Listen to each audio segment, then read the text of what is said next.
Bonjour mesdames, messieurs. Mes camarades et moi allons vous présenter aujourd'hui notre projet sous la forme d'un documentaire résultant de notre étude sur la problématique suivante. En quoi le boulevard de l'Acadie reflète-t-il des inégalités socio-spatiales?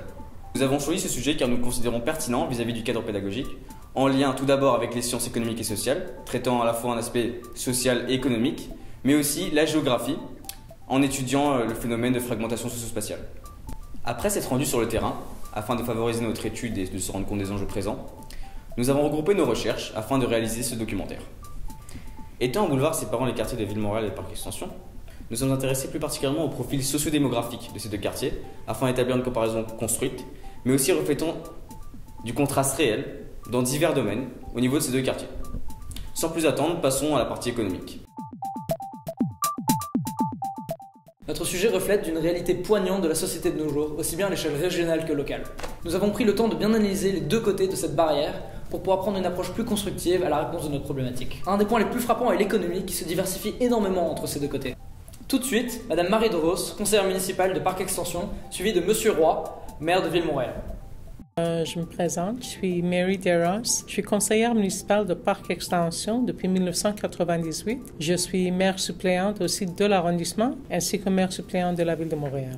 Au début de mon mandat, dans les années 98, il disait que Parc-Ex était le quartier statistiquement le plus pauvre au Canada.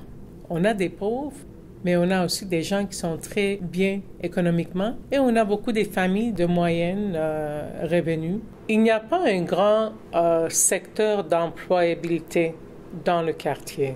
Et dans le secteur de la rue Gary Carter, Saint-Laurent, Jean Talon et le chemin de fer, c'est en redéveloppement. Les industries lourdes ont quitté, les bâtiments ont été reconvertis, quelques-uns ont été démolis pour construire des appartements, des condos. D'autres ont été complètement rénovés pour faire venir des centres d'appel, des bureaux-chefs, des banques.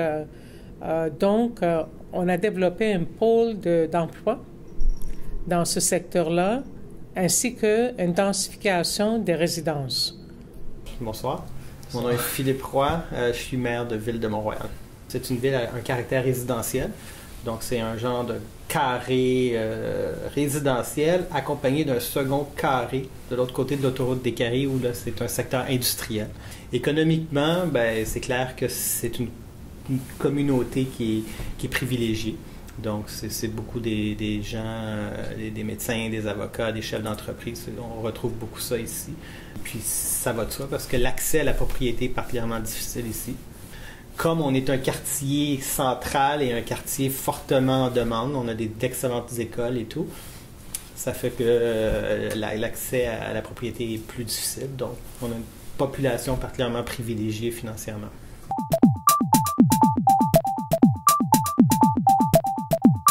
Comme ces deux représentants l'ont bien montré, ces deux quartiers présentent des caractéristiques économiques contrastées.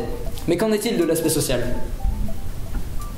On a été longtemps considéré comme une municipalité anglophone. Au niveau linguistique, Mont-Royal est devenu une communauté fortement francophone, fortement diversifiée aussi. On a une forte communauté libanaise. De plus en plus, ce qu'on constate, c'est beaucoup de gens de France aussi. Une grosse communauté française qui vient s'installer chez nous.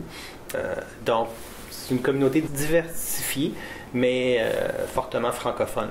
Les Québécois de souche, appelons-les comme ça, je dirais à peu près 50%. L'âge moyen du résident a chuté énormément. On a vu dans les dernières années énormément de jeunes familles venir s'établir à Ville-Montréal. Donc, ça fait partie de ce choc démographique.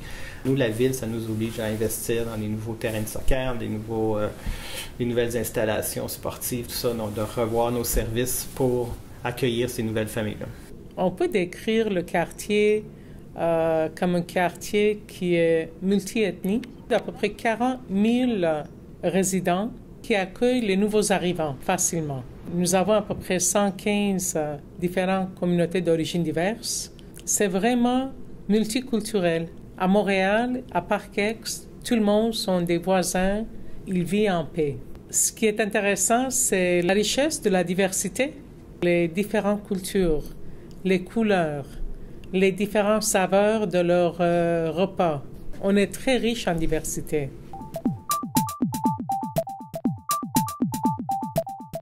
Ces différences économiques et sociales sont d'autant plus remarquées par la présence du boulevard de l'Acadie, une barrière séparatrice. Il faut probablement, mettons tout ça dans un contexte historique.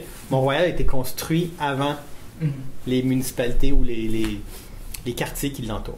Donc, quand Mont-Royal a été construit, la ville se terminait où, par la suite, a été créé le boulevard l'Acadie. Donc, il n'y avait jamais eu dans les plans de la ville l'idée que des quartiers allaient se poursuivre et qu'il fallait connecter. Donc, quand Parkex à côté s'est développé, ben ça s'est développé un peu les deux communautés dos à dos.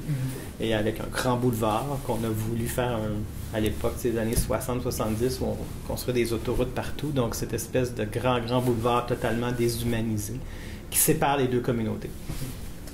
Une fois que l'histoire est dit, revenons maintenant. On se retrouve donc maintenant avec ce quartier-là, il faut le dire, assez privilégié socialement, à côté d'un quartier qui est en soi la porte d'entrée du Québec, où essentiellement c'est tous les nouveaux arrivants qui arrivent là. Et qui dit arrivants dit des gens qui, au départ, ont peu de sous. Donc on se retrouve complètement avec un boulevard qui sépare des gens qui vivent dans deux mondes totalement différents. Et donc, souvent les gens décrivent ce boulevard-là comme un peu une frontière entre deux mondes. À cause de la vitesse, ils ont construit une clôture avec un haie qui est assez épais, assez haut, ainsi que des plantations des arbres de chaque côté de cette clôture. Donc, beaucoup de verdissement, mais ça nous fait aussi une barrière physique pour nous garder dehors.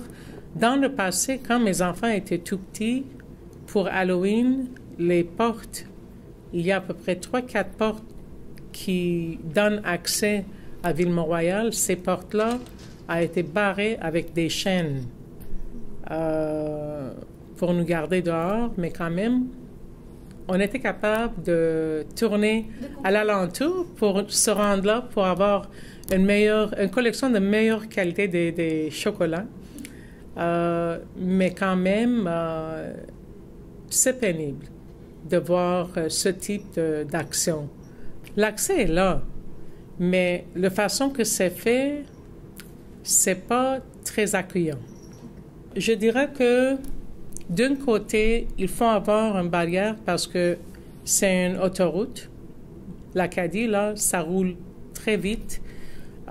Puis d'un côté, vous avez une série de maisons où il n'y a rien pour nous pour traverser, pour aller de l'autre côté parce qu'il y a la clôture.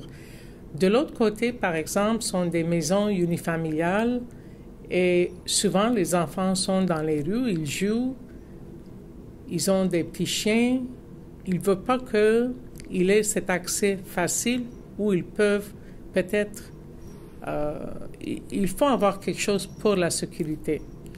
Mais ce que je souhaiterais, c'est qu'un jour, les 4 portes qui sont là, il y aura un aménagement pour dire que oui, on a cette barrière pour la sécurité des deux côtés, mais quand même, l'accès est ouvert et harmonieuse. Moi, évidemment, quand je suis devenu maire, ben, j'ai constaté, je le constate continuellement, cette espèce de mythe de cette clôture qui empêche les pauvres et les riches de se rencontrer.